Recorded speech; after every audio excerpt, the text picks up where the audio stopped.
Sciatica, spondylitis అన్ని రకాల వెన్నుపూస సమస్యలు, కీళ్ల వ్యాధుల సమస్యలకు 100% శాస్త్ర పరిష్కారం కొరకు నియోకేర్ హోమియోపతి. నమస్తే, వెల్కమ్ టు సుమన్ టీవీ. నేను మీ సాయి. ఆంధ్రప్రదేశ్కి పెట్టుబడులు రావాలంటూ నారా లోకేష్ చేసిన ట్వీట్ తాజాగా వైరల్ అవుతుంది. కర్ణాటక ప్రభుత్వం తీసుకున్న నిర్ణయం కారణంగా అక్కడి నుంచి పరిశ్రమలు తరలిపోతున్నాయి, ఐటీ కంపెనీలు అనేటువంటి ఒక ప్రశ్న కూడా తలెత్తుతుంది. ఈ నేపథ్యంలోనే దీనికి ఆహ్వానించారు నారా లోకేష్. నాస్కామ్కి సంబంధించిన సభ్యులందరినీ కూడా ఇక్కడ పెట్టుబడులు పెట్టాలని. ఎక్స్లో ప్రస్తుతం ట్రెండింగ్లో ఉన్నటువంటి అంశానికి సంబంధించి మనం మాట్లాడదాం. అసలు ఏం జరుగుతుందో దీనికి సంబంధించి పూర్తి వివరాలు Suman TV news chief editor Keshav గారు అందిస్తారు. సార్ నమస్తే. నమస్తే సార్, ఏం జరుగుతుంది? ఎక్స్లో మొత్తం ట్రెండింగ్గా మారింది. వెల్కమ్ టు ఏపీ అని నారా లోకేష్ పెడుతున్నారు, కేరళ అని వెల్కమ్ టు కేరళ అని వాళ్ళు పెడుతున్నారు. కర్ణాటకలో ఉన్నటువంటి ఐటీ కంపెనీలన్నీ కూడా ఇప్పుడు అక్కడి నుంచి షిఫ్ట్ అయ్యేటువంటి పరిస్థితి ఏమైనా ఉందా?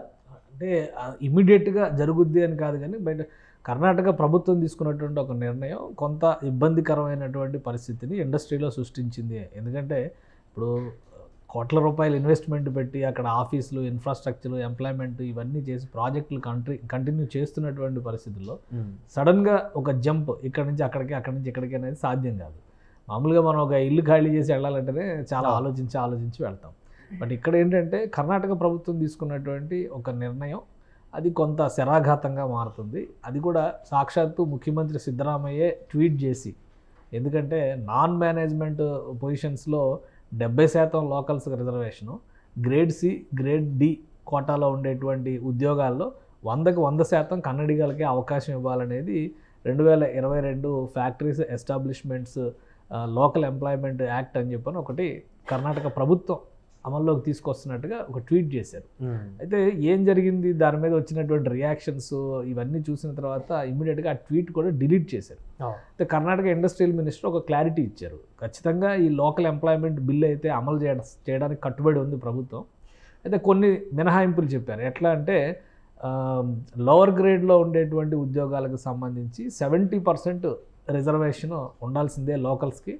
అలానే మేనేజ్మెంట్ పొజిషన్స్లో ఉండేటువంటి ఉద్యోగాల్లో 50% కోటా కన్నడిగాస్కి అవకాశం ఇవ్వాల్సిందే అనేటువంటి మాట చెప్పారు. ఇది కొంత ఇబ్బందికరమైనటువంటి వాతావరణాన్ని ఇండస్ట్రీలో సృష్టించింది. నాస్కామ్ దాని మీద రియాక్ట్ అయింది. అఫీషియల్గా ఒక లెటర్ రిలీజ్ చేసింది. Disappointed with the decision of the government అనేటువంటి మాట అందులో ఉపయోగించింది. నాస్కామ్ అంటే ఏంటంటే national association of software and services companies అనమాట. ఈ కంపెనీలన్నీ కలిసి ఒక ఇండియాలో ఉన్నటువంటి కంపెనీలన్నీ ఒక అసోసియేషన్గా ఫామ్ అయింది. సో దేశంలో ఉన్నటువంటి సాఫ్ట్వేర్ ఎగుమతుల్లో కావచ్చు, సాఫ్ట్వేర్ ఎంప్లాయ్మెంట్ విషయంలో 25% ఒక్క బెంగళూరు నుంచే కర్ణాటక కేంద్రంగా నడుస్తున్నటువంటి సంస్థలే ఇస్తున్నాయి. స్టార్టప్ కంపెనీలే 11,000కు పైగా కంపెనీలు కర్ణాటకలోనే పనిచేస్తున్నటువంటి పరిస్థితి, దేశంలో కాదు ఓన్లీ కర్ణాటకలో పనిచేస్తున్నటువంటి పరిస్థితి ఉంది.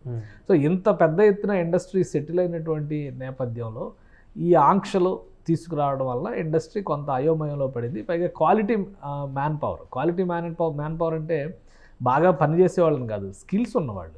ఆ స్కిల్స్ ఉన్న వాళ్ళ కోసం ఖచ్చితంగా ఎక్కడి నుంచి ఉన్నా కానీ తీసుకోవాలి. అసలు సాఫ్ట్వేర్ డెవలప్మెంట్ కానీ కంప్యూటర్స్ రంగానికి సంబంధించినటువంటివన్నీ కూడా అవుట్సోర్స్ వేరే దేశాల నుంచి కూడా సర్వీస్ చేసేటువంటి అవకాశం ఉంటుంది. ఇప్పుడు చైనా తర్వాత లార్జెస్ట్ ఎక్స్పోర్టర్గా ఇండియా కనిపిస్తుంది అంటే కారణం ఏంటంటే మ్యాన్ పవర్. సో దేశంలో ఎక్కడ ఉన్నప్పటికీ కూడా ఆ మ్యాన్ పవర్ను ఉపయోగించుకునేటువంటి వెసులుబాటు ఉంటే కర్ణాటక లాంటివి కానీ బెంగళూరు లాంటి నగరాలు, సిలికాన్ వ్యాలీ అని ఇప్పుడు చెప్పుకుంటున్నాం కాబట్టి మనం బెంగళూరుని. సో అలాంటి క్రేజ్ రావడానికి కారణం ఏంటంటే దేశంలో ఉన్నటువంటి ఆ ఫీల్డ్కి సంబంధించిన ఎక్స్పర్ట్స్ అందరూ అక్కడ ఉండడం. బట్ ఇప్పుడు ఈ రిజర్వేషన్ సిస్టమ్ తీసుకొచ్చినప్పుడు ఏమవుతుందంటే చాలా వరకు ఉద్యోగాలు, ఇప్పుడు తెలుగు వాళ్ళు కూడా కర్ణాటకలో బెంగళూరులో కనీసం 20% 30% ఉంటారు అనే తెలుగు మాట్లాడే వాళ్ళని పక్కన పెట్టండి, ఉద్యోగాల్లో కూడా మన వాటా ఒక 15 to 20% ఉందనేటువంటి డిస్కషన్ ఉంది కదా. సో వీళ్ళందరూ ఏమవ్వాలి, వేరే రాష్ట్రాలు, అది ఒక సంక్షోభంగా మారేటువంటి ప్రమాదం కనిపిస్తుంది. ఇండస్ట్రీ ఫ్రెండ్లీ డెసిషన్స్ కనుక గవర్నమెంట్ తీసుకోలేకపోతే అక్కడ ఉన్నటువంటి ఇండస్ట్రీస్ పక్క చూపులు చూసేటువంటి అవకాశం ఉండొచ్చు. గతంలో మనం చూసాము. అంటే నేను చెప్పేది ఎప్పుడంటే 1996, 97 ఆ రోజుల్లో జరిగినటువంటి కొన్ని పరిణామాలు. ఆంధ్రప్రదేశ్ ముఖ్యమంత్రిగా చంద్రబాబు నాయుడు ఉన్నారు, కర్ణాటక ముఖ్యమంత్రిగా జేహెచ్ పటేల్ ఉన్నారు. ఆ టైంలో కేంద్రంలో ప్రధానమంత్రిగా దేవేగౌడ ఉన్నారు. కానీ అక్కడ కర్ణాటక ప్రభుత్వం తీసుకున్నటువంటి లోపభూయిష్టమైనటువంటి నిర్ణయాల వలన అనేక ఐటీ సంస్థలు హైదరాబాద్ వైపు చూశాయి. అప్పుడు ఒక అడ్వాంటేజ్ చంద్రబాబు నాయుడు తీసుకున్నారు. అంటే సేమ్ ఇదే ఇప్పుడు ఏపీ కాలింగ్ అని చెప్పని ఎలా అయితే వెల్కమ్ టు ఏపీ అని చెప్పని నారా లోకేష్ ట్వీట్ చేశారో, అదే తరహాలో Chandrababu Naidu CEO of Andhra Pradesh, CEO of Hyderabad అనేటువంటి ఇమేజ్తో అనేక సంస్థలను ఆహ్వానించారు, జాతీయ స్థాయిలో మీటింగ్లు పెట్టారు. 98 తర్వాత 98 ఆ టైంలో ఒక ఇన్ఫ్రాస్ట్రక్చర్ క్రియేట్ చేసేటువంటి క్రమంలో 97, 98, 99 ఈ 3 సంవత్సరాల్లో చాలా కంపెనీలు కొత్తవి పుట్టాయి. బెంగళూరు బేసిస్లో పనిచేస్తున్నటువంటి అనేక సంస్థలు హైదరాబాద్లో డెవలప్మెంట్ సెంటర్ స్టార్ట్ చేశాయి. మైక్రోసాఫ్ట్ లాంటివి, విప్రో లాంటి సంస్థలు, పెద్ద పెద్ద అంతర్జాతీయ సంస్థలు కూడా ఏపీ వైపు చూసినటువంటి పరిస్థితి. అప్పటి వరకు సత్యం కంప్యూటర్స్ మాత్రమే ఏపీలో ఒక పెద్ద కంపెనీగా ఉండేది. సో అదే సీన్ 2000 సంవత్సరం వచ్చేసరికి ఒక పెద్ద వ్యవస్థగా మారిపోయింది ఐటీ. ఇప్పుడు ఈ రోజు చూస్తే బెంగళూరుతో పోటీ పడే స్థాయిలో హైదరాబాద్ మాత్రమే ఉంది. సో ఇప్పుడు ఒక సంక్షోభం నుంచి మరొకసారి నారా లోకేష్ దాన్ని అందిపుచ్చుకునేటువంటి ప్రయత్నం చేస్తున్నారు. లాస్ట్ టైం గవర్నమెంట్ ఉన్నప్పుడే వైజాగ్ని ఐటీ హబ్గా డెవలప్ చేయాలని, అక్కడ బ్లాక్ చైన్ టెక్నాలజీకి సంబంధించి, ఆర్టిఫిషియల్ ఇంటెలిజెన్స్కి సంబంధించినటువంటి సంస్థలను ఆహ్వానించాలని ప్రయత్నించారు. అక్కడ మిలీనియం టవర్స్ అని చెప్పని ఖాళీగా ఉన్నాయి కదా ప్రస్తుతం. అక్కడ దాదాపు 1,00,000 SFT స్పేస్తో నిర్మాణాలు కూడా కంప్లీట్ అయినాయి. చంద్రబాబు నాయుడు గారు మొన్న మిలీనియం టవర్స్ కూడా విజిట్ చేశారు వైజాగ్ టూర్ సమయంలో. అక్కడ ఉన్నటువంటి చాలా కంపెనీని ఖాళీ చేసి వాటిని క్యాపిటల్ బిల్డింగ్స్కి వాడాలా, రకరకాల ప్రయత్నాలు చేసి గత 5 ఏళ్లలో ప్రభుత్వం మొత్తం ఆ వ్యవస్థను మొత్తాన్ని కూడా పారిపోయేలా చేసింది. అక్కడ వైజాగ్ ఉన్నటువంటి అడ్వాంటేజ్, ఎందుకంటే ఆయన ట్వీట్లో కూడా చాలా క్లియర్గా వైజాగ్ వెల్కమ్ చేస్తుందనేటువంటి మాట చెప్పారు. మేము ఎలాంటి రిస్ట్రిక్షన్స్ పెట్టాం, మీకు అవకాశాలు కల్పిస్తాను. సో అడ్వాంటేజ్ ఎవరైనా తీసుకోవచ్చు. ఇంకోటి ఏంటంటే సాఫ్ట్వేర్ డెవలప్మెంట్ చేసినటువంటి అనేక సంస్థలు సీషోర్కి దగ్గరగా ఉన్నటువంటి నగరాల్లోనే డెవలప్ చేసింది. ఈరోజు సాఫ్ట్వేర్ హబ్ అనగానే ముంబైని కానీ చెన్నైని కానీ మన దేశంలో మాట్లాడతామంటే రెండు కూడా సీషోర్ ఉన్నాయి. కాబట్టి వైజాగ్ అటువంటి అడ్వాంటేజ్ కూడా ఉంటుంది. కాబట్టి వైజాగ్ని అప్పుడు సెలెక్ట్ చేశారు. ఫైనాన్షియల్ ఇన్స్టిట్యూషన్స్కి సంబంధించి ఫిన్టెక్ వ్యాలీ పెట్టారు. మెడికల్ ఇన్ఫ్రాస్ట్రక్చర్ డెవలప్మెంట్కి సంబంధించినటువంటి సంస్థల కోసం మెడిటెక్ జోన్ పెట్టారు. ఐటీ సంస్థల కోసం ఐటీ కారిడార్ డెవలప్ చేశారు అక్కడ. సో ఇప్పుడు ఐటీ కారిడార్లో మీకు ఎలాంటి అవకాశాలైనా కానీ మేము కల్పిస్తాం అనేటువంటి ఒక ఇన్విటేషన్ని నారా లోకేష్ ఇచ్చారు. సో పెద్ద పెద్ద ఆల్రెడీ ఇంకొకటి అక్కడ ఇన్ఫోసిస్ లాంటి సంస్థ అక్కడ ఆల్రెడీ కార్యకలాపాలు స్టార్ట్ చేసింది. అప్పుడు గవర్నమెంట్లో ఉన్న టైంలోనే డెవలప్మెంట్ సెంటర్స్ వాటిని స్టార్ట్ చేశారు, వాటిని విస్తరించారు. సో ఇప్పుడు బెంగళూరులో తీసుకుంటున్నటువంటి నిర్ణయాల వలన, కర్ణాటక ప్రభుత్వం తీసుకుంటున్నటువంటి నిర్ణయాల వలన పక్క రాష్ట్రాలు ఆటోమేటిక్గా ఆహ్వానం పలుకుతాయి. గతంలో జరిగిన పరిణామాలను దృష్టిలో పెట్టుకొని చూస్తే ఆ రోజు ఎక్కువ లబ్ధి పొందింది ఇటు హైదరాబాద్, అటువైపు పూణే. ఈ 2 నగరాలే ఈ సాఫ్ట్వేర్ డెవలప్మెంట్, కంప్యూటర్ రంగాల కేంద్రంగా మారినటువంటి ఈ నిర్ణయాల వల్ల కర్ణాటకలో, బెంగళూరులో కంపెనీలు అక్కడి నుంచి తరలి రాకున్నా కూడా కొత్తగా ఇన్వెస్ట్ చేయాలనుకునేటువంటి కంపెనీలు అయితే పూర్తిగా ఇతర రాష్ట్రాలు చూసేటువంటి అవకాశమే ఉండొచ్చా? ఖచ్చితంగా ఉంటుంది. ఎందుకంటే ఒక అడ్వాంటేజ్ కదా. ఇప్పుడు ఏవైతే రాయితీలు, బెనిఫిట్స్ వీళ్ళు ఇస్తున్నారో వాటిని అందిపుచ్చుకునేటువంటి క్రమంలో ఆల్రెడీ కొన్ని మ్యానుఫ్యాక్చరింగ్ రంగాల్లో ఉన్నటువంటి సంస్థలు కంప్యూటర్ టెక్నాలజీ, టెక్ ఇన్స్టిట్యూషన్స్ వైపు రావాలి అనేటువంటి ఒక ఆలోచన చేసేటువంటి అవకాశం ఉంటుంది. సో అలాంటి సంస్థలు వైనాట్ వైజాగ్ అనేటువంటి ఆలోచన చేస్తే బెంగళూరులో పెట్టడం, బెంగళూరుకి ఉన్నటువంటి అడ్వాంటేజ్ ఏంటంటే man power, expert man power ఎక్కువగా బెంగళూరులో ఉంటుంది. ఈ ఎక్స్పర్ట్ మ్యాన్ పవర్ అంతా రీలొకేట్ అవుతుంది అనుకునేటప్పుడు అది వైజాగ్ ఎందుకు కాకూడదు?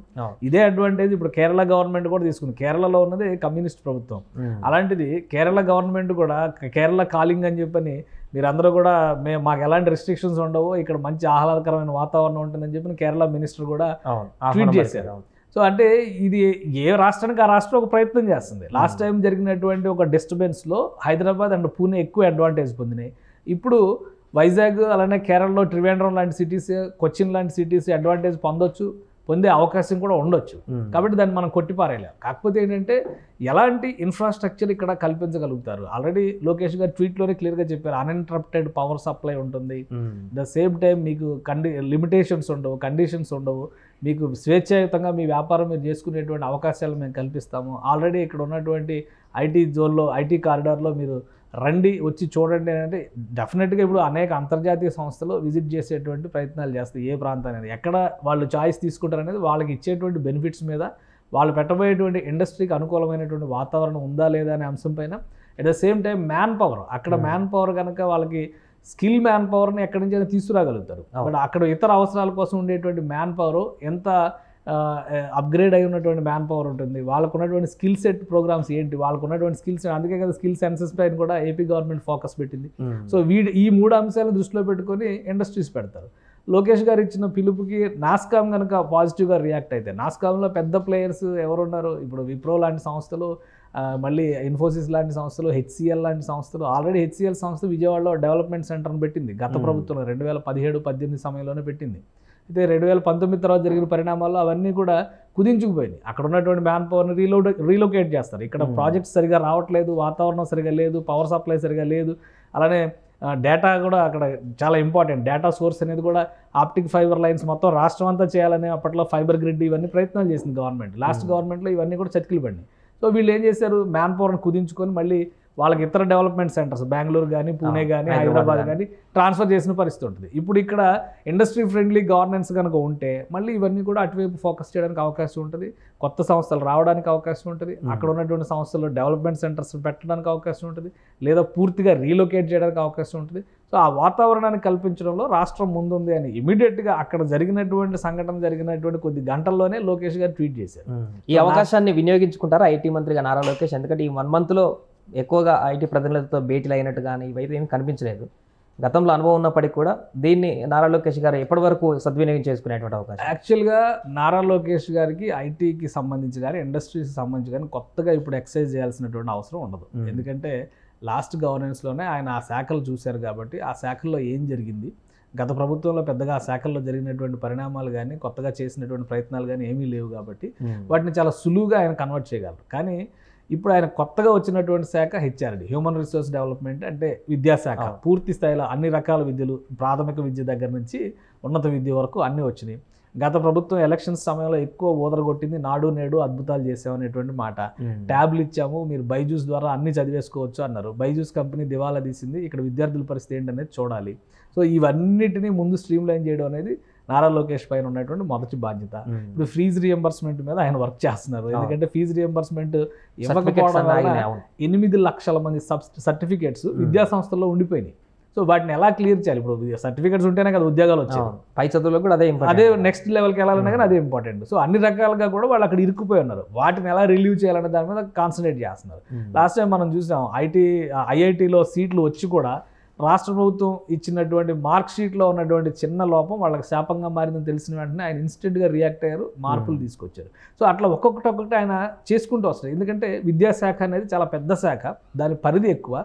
నెక్స్ట్ జనరేషన్ లీడర్షిప్ని కానీ, నెక్స్ట్ జనరేషన్ మ్యాన్ పవర్ని కానీ తయారు చేసేది ఆ శాఖే. సో ఫస్ట్ దాని మీద ఫోకస్ పెట్టారు. ఇండస్ట్రీస్కి సంబంధించి కూడా ఆయన రివ్యూలు చేస్తున్నారు. ఐటీ ఇండస్ట్రీస్, ముఖ్యంగా IT, information technology and communications ఆయన శాఖ కాబట్టి దానిపైన ఆల్రెడీ ఆయన ఒక ఫోకస్ పెట్టారు. ఆయా సంస్థలకు సంబంధించినటువంటి రిక్రూట్మెంట్లు చూస్తున్నారు. ఇన్స్టెంట్గా కొన్ని మీటింగ్లు కూడా ఆర్గనైజ్ చేస్తున్నారు. దానికి సంబంధించినటువంటి సంస్థల ప్రతినిధులు కూడా వచ్చి కలుస్తున్నారు లోకేష్ గారిని. సో ఇప్పుడు ఒక సంక్షోభం అక్కడ జరుగుతున్నటువంటి సమయంలో ఆయన ఒక అడ్వాంటేజ్ తీసుకునేటువంటి ప్రయత్నం చేస్తున్నారు. లాస్ట్ టైం హైదరాబాద్కి కలిసి వచ్చినట్టుగా ఈసారి వైజాగ్ కలిసి వస్తుందేమో.